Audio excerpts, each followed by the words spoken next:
Welcome to the Wellness for Women show, where we talk about life, weight loss and everything in between. I'm Faye Caseman, founder of the AAA Way Life and Weight Loss Programme, and I'm here to help you put together the pieces of life and weight loss for one last time. This is an episode of the Wellness for Women show, filmed live in the free Facebook group. Hello, and welcome to episode number 45 of the Wellness for Women show. So you've been working hard all week trying to stick to your weight loss plan. You feel like you have done all the right things and you've eaten the soups and salads and the jacket potatoes, and you said no to that midweek bottle of wine, the Domino's the kids were begging for, and the takeout your partner thought would be a great idea as it was their turn to cook. And you made it to the gym or out for your walks, and you survived the week at work, and it's the weekend. Whoop, whoop. Maybe you're getting that tingle of sabotage looming. We met those gremlins in episode 43, so maybe doubt's starting to creep in. It's always so hard to stay on plan at the weekend. What if I go off plan this weekend? Maybe judgment makes an appearance. I'm rubbish at staying on track at the weekend. Maybe a bit of fear. What if I undo all of my hard work and I have a gain? Maybe socials there, of course, but it's the weekend. We deserve to go out. We're supposed to have fun at the weekend and let loose. And then maybe after you've had all of those thoughts, in comes our friend overwhelm. It's just too hard. Why do I bother? And it's our thoughts, of course, that lead to us going off plan and overeating. Plus, in some cases, it could be the method that you're using. But the great news is the weekends don't have to be a time when you fall off the proverbial track and undo all of your progress. There are ways to avoid temptation and honour your goals. And if you're struggling to lose weight, it's important to take a look at your weekend habits. Many people find that their weekends are where they tend to go a little bit off of the proverbial track. Because I don't really like saying track or on track, but maybe this is where sabotage creeps into the diet. And if so, you're in good company. I think it happens to a lot of people. So coming up in today's episode, I want to explore ways in which you can spot that weekend sabotage. So we're going to look at why weekends can be tougher and tips for honouring your weight loss. As usual, if you want access to the show notes, check the description box for all the relevant links. So, why weekends can be tougher? There are a few reasons why weekends could be tough for you. And so I asked the question in the Wellness for Women group and on my profile, and some of the answers that I got were as follows. I get pressure from my family and friends. I have more time to eat and more opportunities to make choices that don't serve me. I'm out of routine. The working week often brings structure for me and certainty, but the weekends are a little bit more free-flowing. I tend to socialise more at the weekends, which often involves going out to drink and going out to eat. I feel like I deserve treats and rewards after a busy week at work. And also there can be traditions around the weekend, such as Friday being takeout night or going out with family and friends. And again, just generally sabotage. So that's some of the reasons why weekends can be tougher. So let me know under the video in the Wellness for Women group, what you find triggers you at the weekend. And so moving in to some tips for honouring your weight loss.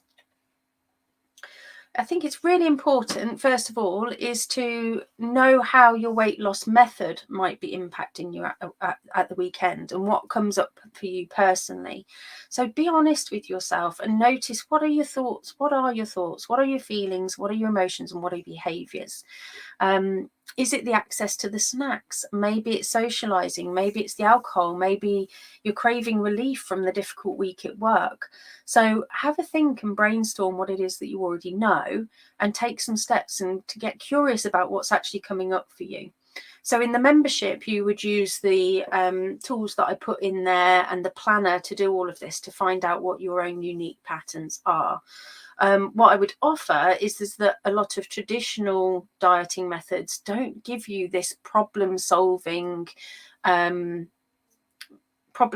techniques to really get to the root of what's going on. It's you're either on plan or you're off plan. You're either doing it or not doing it. It's most diets that I ever tried, it was you were either doing it or you weren't doing it. and it just wasn't it wasn't actually conducive for getting in there and finding out what is going on. What is your relationship with food, with weight loss? And this is where substantial change and long-term change and habit forms are going to come into it. So then as well, like I say, identifying these triggers and make a plan for how you're going to navigate them. So it's time to step into action. You know, or not, if you choose. At the end of the day, this is all within your control, but sometimes we can feel like we're out of control. The point is, you do have a choice. You always have a choice. And so this is where food and life freedom comes into it, because you don't have to do anything at the end of the day. The key is wanting to, is about being clear on what you want, why you want it, how you're going to go about it, and then keeping it super duper easy and doable so that you actually do it. So what could that look like for you? You know, so I encourage daily planning, as it triggers the thinking part of your brain, where you direct attention. So it's likely, it's more likely to happen if you do some kind of planning. But maybe you find planning goes out the window at the weekend. So maybe you need to do a weekend plan. So maybe again, things are quite easy to stick to in the week. You've got the routine of work, but maybe you need to do a plan for the weekend. So for example, in my planner, there is a weekly planner and there's a daily planner, so that you can look in advance as to what it is that you've got coming up. Because at the start of your week, if you know that you've got a weekend full of socializing, then you need to decide how you want to show up throughout that week and at the weekend.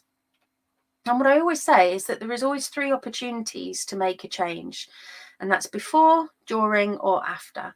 So, like I say, maybe your issue is snacking with the family as you're out and about. This was an example that one of the members gave. What is the what is the issue that comes up when you're out with the family? So, is it that what's important to you at that moment? Is it the food? Is it your family? You know, where does the snacking fit into all of that? Or is it something that you end up doing effectively quite mindlessly, because everybody else is doing it?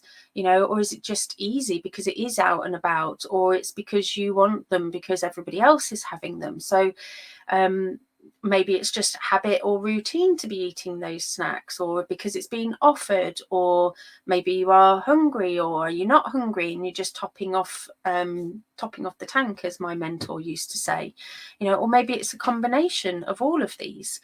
But each of them has their own different solution. But the first and foremost is that you have to get that awareness, and then you have to decide if that's something that you want to change or not. Because actually, if you decide that you like going out with your family and you don't mind having those snacks, and you accept that that's something that might impact your weight loss, and it's not something that you want or are ready to change, then that might not be the thing to be working on first. That might be something that you need to work on when you're ready to do it. What you don't want to do is obviously eat the snacks and then beat yourself up for eating the snacks and just keep going around in the same cycle. So it's about trying to release that pressure and finding more joy in the process, whether that be through acceptance or working on it. And I think as well, the key to that particular example as well was about snacks. You know, we've been taught through all the dieting that we've done over the years that snacks and snack food and snacking is wrong. And this isn't necessarily true, you know. So again, check in with your thoughts, feelings and beliefs in and around snacking. You know, and like I say, is this something that you want to change because you want to change it, or is it something that you think you should change? And those are 2 completely different mindsets.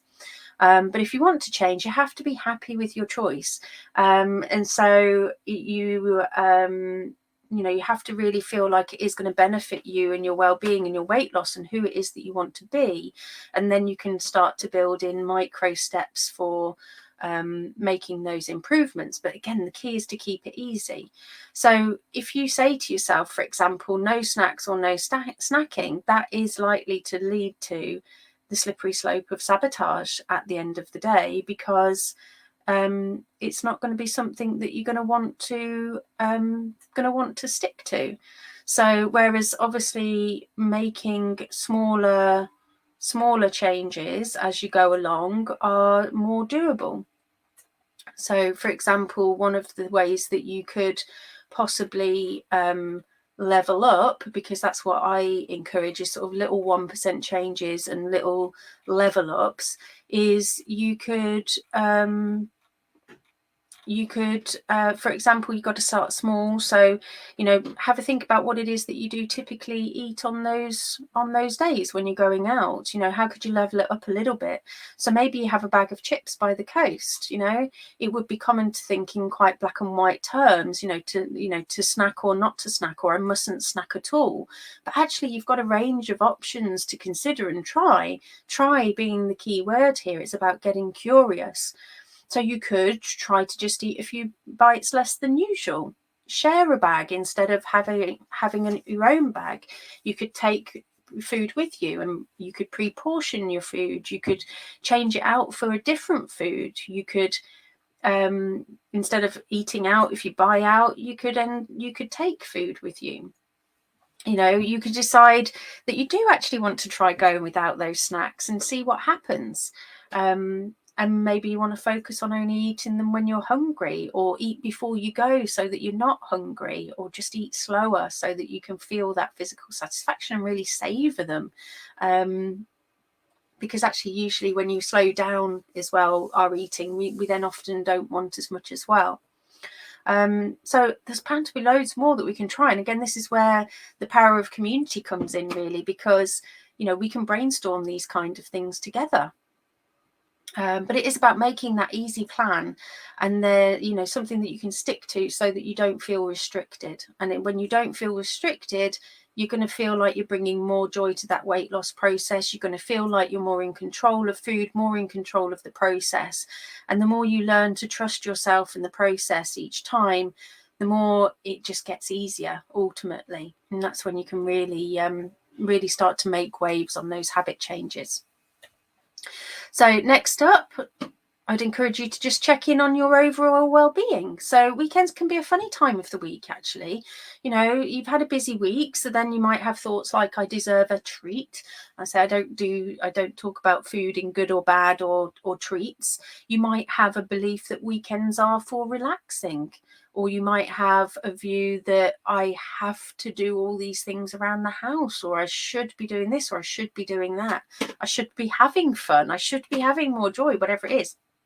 If you catch yourself shoulding all over yourself, then that's obviously something that you can catch and identify and then work on. And again, we might have all of these thoughts about how we deserve a treat, we deserve to relax, all these kind of things. But then I don't know about you, but sometimes I can find myself doing more at the weekend and not really necessarily making the most of that downtime. And then because we somehow also feel guilty for taking time out. And again, this is something we've talked about in the membership a few times. It's kind of like this holding of, we can get situations where we're holding conflicting beliefs. So on one belief is that, I should be relaxing. It's the weekend. It's okay to relax. And then in the other part, it's like, oh, well, I shouldn't be sat on my butt. I should be doing X, Y, and Z, and I should be cleaning the house, and I should be doing all these things. And so again, it can get quite difficult in the old brain if we don't try and rifle through those thoughts. We can also feel like we've wasted the weekend if we've not done X, Y, and Z. I know I've certainly had that thought before, where I've got to Monday 9:30. Somebody says, "How was your weekend?" And it's like, I've got no idea. It was yesterday. And then you feel, oh, maybe I wasted it because I clearly didn't do anything memorable. So there's a lot of thoughts and feelings that can go into the weekend. So checking in on those thoughts and belief is really important for your well-being.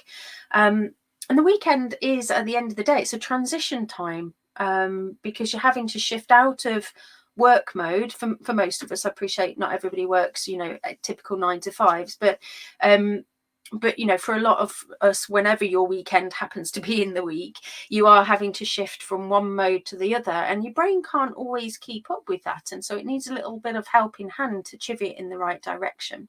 And so this is where mind injury, as I call it, and life coaching can help. It's all about the mindset and the mindfulness. So instead of sort of bumbling into the weekend, as it were, and just hoping for the best, and then coming out the other side of it not feeling like you've not had a great one, let's get really clear before our weekends. What is it that we want from the weekend? What do we want to achieve, if anything?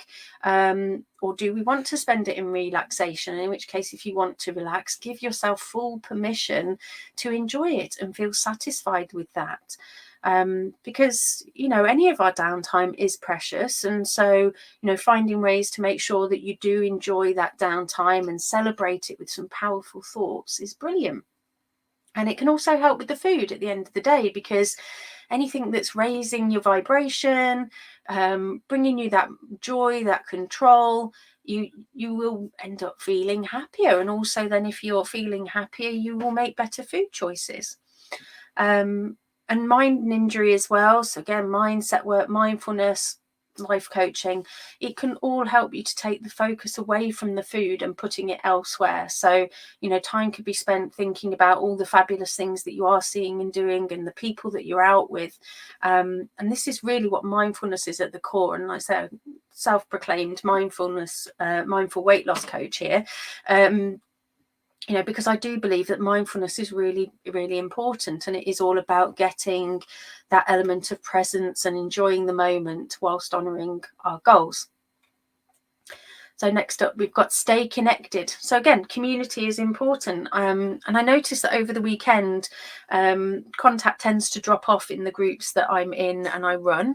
And also just generally over the weekends, people are out and about more. So they're not in their groups. They're not necessarily talking because they're busy out and about. And I get it, you're busy, and that's a good thing. Like I say, if you're out there and you're enjoying yourselves, because things are slightly different at the weekend. Perhaps again, you might have a routine of always touching in with your accountability partners in the morning, but then sometimes that somehow isn't so easy when you're out of that routine at the weekends, and you're busy with family and friends. Again, no right or wrong there, but I think I would encourage everybody to stay connected, and that's for two reasons ultimately. So one, connection helps you to stay accountable. It's harder to make to make unhealthier choices when someone's going to ask how it went at the end of the day or at the end of the weekend. And connection provides that support. So if you are struggling, if you are having thoughts, whether that be whatever sort of sabotaging thoughts are coming in, reaching out to somebody and knowing that they are there and able to help you is so that you're not tackling it all by yourself. Because I think that was again one of the things that I found with any of the previous weight loss programs that I did. Either it was a weekly group and therefore I was left to my own devices, and even when I was in the group, didn't really get any support, or I was doing it by myself. And again, it was so easy effectively to skive off because, well, who was going to know? Nobody's going to know. So accountability, community, definitely was a huge key to my success and what helped me to lose the 70 pounds. And so I would definitely encourage you to use that. And obviously this group is here for you to do that with as well, should you so wish to do so. And so my challenge to you this week is quite simple. Reach out to the group or a friend and connect with them over the next weekend and see if that makes a difference to how you show up for yourself, your life, your weight loss this weekend. Okay, so the Cliff Notes. Still don't know who Cliff is. Always amuse myself. So we have discussed how weekends can be a challenge when it comes to weight loss, and as many people find themselves going off plan and overeating. And we've covered ways to reduce some of those temptations and maintain progress, and included, getting clear on what is coming up for you, building a plan, being mindful of your thoughts, feelings, and well-being, and staying connected to the community, which, surprise, surprise, is all of the pillars of the Wellness for Women membership program. And I say the weekend can be challenging, but like I say, it is manageable. And most of all, make sure that you celebrate your accomplishments, enjoy your time, and just work on ditching the drama and finding and bringing more joy. So that's it for this week's episode. If you've got any questions, or if you want to know how I can help you with your life and weight loss, then just drop me a message on social media or email. The links are in the description. And yeah, let's see if we can put the pieces of life and weight loss together for success. And I'll see you next week. Bye for now. Thanks for listening, and don't forget, if you want to boost your life and weight loss the AAA way, check out the relevant links for today's show in the description. Speak soon.